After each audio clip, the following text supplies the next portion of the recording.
The era was October 2009. 12-year-old Rob Rodriguez decided he wants to be a talk show host, but he doesn't know people, he doesn't know the business, and most importantly, he didn't know how to speak quite yet. Let's briefly show you what that looked like. Don't lie. I can see you lying through your teeth even though this is a visual video. So anyway, everyone gets embarrassed, even... Oh yeah, that's completely embarrassing. Well, as the years went by, Rob struggled in making a successful show. You believe the new growth chart? I know, right? They're off the charts. Now drop it, give me 20, front and center! I'm sorry, 20 what? What the heck is up with Miley's hair? What the heck, what happened to Josh Peck? He struggled, he started over, he got a lot of peer pressure until finally, that day in 2014, September 28th, he debuted what he liked to call his self-named Rob Rodriguez show. Now, 17-year-old Rob, he really didn't know what he was doing. He would just say what everyone else was saying and repeat things he said in the past. Why don't we take a look at what old 17-year-old Rob had to say? Yeah, you know, there's also a lot of things that you can clearly see if you're actually outside. You could see the sprinklers going off, and then there's a picnic in the grass too. So basically, you have a mean property owner who sees children on their yard, so they put the sprinklers on. You hear screaming children, and then jolly old grumpy neighbor is gonna be belly laughing his quick indication off. I just want to know why they make it look so easy when they basically are running and tearing off their shirts, and then this is actually my favorite part of every superhero movie, when they just do this. Yeah, that never gets old, especially thanks to my shirt. It's what Superman does. But you know, like, there's people who actually rip their clothing. I mean, Peter Parker, didn't you rent that tuxedo in Spider-Man 2? Okay, this next one's a bit for the older demographic. But you know when you're at a party and then the DJ plays that song that everybody knows, and then if you're an adult having fun, you know, you're really hyper. I want to say hyper because this is a family show.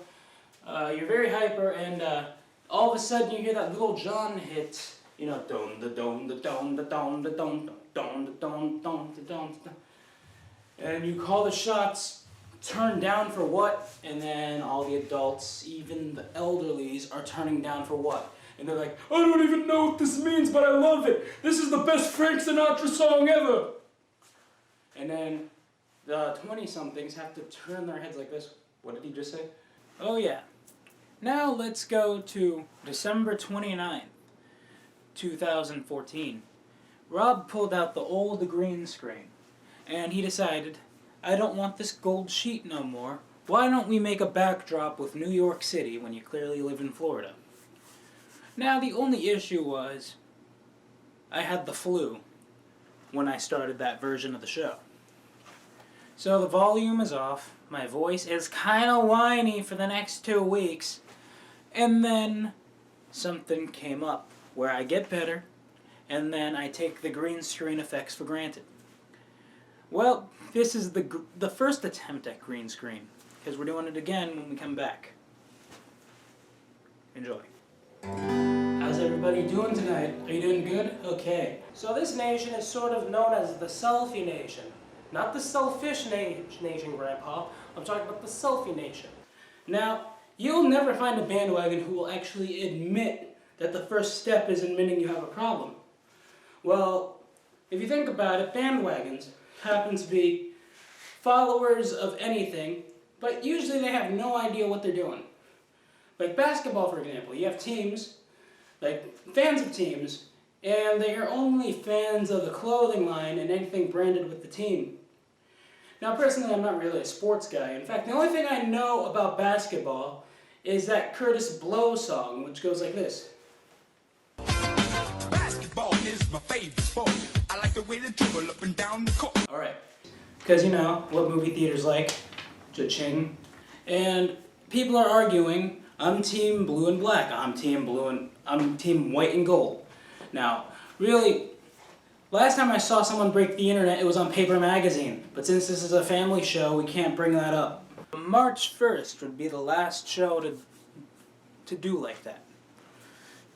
And then, all of a sudden, Rob had so much feedback, he had so much time on his hands, so many complaints about how he was running the show, till finally he decided to do what he's done best.